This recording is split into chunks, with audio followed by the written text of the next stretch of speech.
హల్లెలూయా.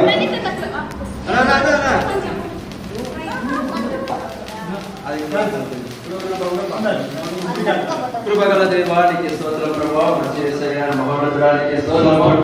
చిన్న పిల్లల్ని ప్రేమించే దేవుడు, చిన్న పిల్లల్ని ఆశీర్వదించే దేవుడు. ఈ రోజు లక్కిని మీ చేతిలో అప్పగించడం, పుట్టినరోజు పర్యాటకులు లక్కిని ఆశీర్వదించండి. మంచి ఆరోగ్యం నింపండి ప్రభావ. ఎలాగ సంతోషంగా ఆనందంగా కుటుంబంతో పాటు కలిసి ప్రభావం, అలాగే ఈ సంవత్సరం పూర్తిగా, ఈ కొత్త సంవత్సరం పూర్తిగా సంతోషంగా ఆనందంగా ఉండాలి, మంచి ఆరోగ్యం కలిగి ఉండాలి. సహాయించండి పరిశుద్ధాత్మ దేవుడు. ఈ తోడు నుండి నడిపించుకుని వెళ్ళబడుతున్నాము. ఈ రోజు మొదటి రోజు, ఈ రోజు నుంచి చివరి రోజు వరకు ప్రభావ మీరే తోడుండి కావాల్సిన అన్ని అవసరాలను సమకూర్చి నడిపించమని వెళ్ళబడుతున్నాము ప్రభా. అలాగే లక్కి ఏది అవసరమో మీకు తెలుసు, ప్రతి అవసరాలను సమకూర్చి నడిపించండి. తల్లిదండ్రులు మీ చేత అపేక్షణము దిగవేశాన్ని ప్రభావ. అలాగే ప్రజలు మీ చేత అపేక్షణము లక్కిని ఆశ్రయించుకుని వెళ్ళబడుతున్నాము. లక్కి తాతని కూడా మీ చేత అపేక్షణ సమయం వారిని కూడా మీరు ఆశ్రయించి నడిపించమని యేసు క్రీస్తు నామములో వేడుకుంటున్నాము తండ్రి.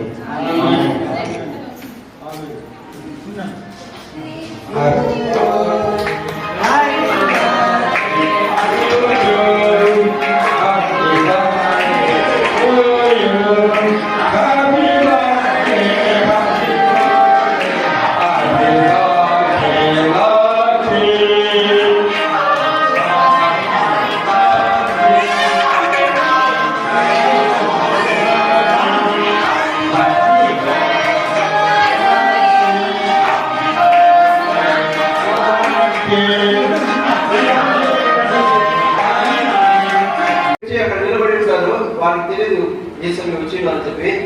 తెలియడానికి ఏదైనా ఉందా? లేదు సార్, ఏం లేదు. చేపలు ఏమైనా దొరకయా? లేదు సార్, ఒక చేప కూడా దొరకలేదు. ఓకే, మీ ఇప్పుడు ప్రకారం వాళ్ళేయండి. ఏం చేశాడు పేతురు? వేస్తాడు. ఒక మాట వచ్చే పోండి స్వామి, రాత్రి అంతా ప్రయాసపడ్డాము, మాకు తెలియని విషయం మీకు తెలుసా? రాత్రి అంతా కష్టపడ్డాము, ఒక చేప కూడా దొరకలేదు. నిద్ర లేకుండా కష్టపడము, అన్ని చోట్ల వల వేసాము, ఒక చేతి కూడా దొరకలేదు. ఇక్కడ గుడి పక్కన వల వేసేస్తే దొరకబోతుందా? ఏం లేదు ఇక్కడ అని చెప్పినాడా? నో. యేసు చెప్పిన మాట విని అలాగే నేను గుడి పక్కన వల వేస్తాను. ఏం జరిగింది? 11వ వాక్యంలో విస్తారమైన గొప్ప చేపలు, ఎన్ని చేపలు? 153 చేపలు దొరికాయి. హల్లెలూయా. గొప్ప చేపలు 153 చేపలు.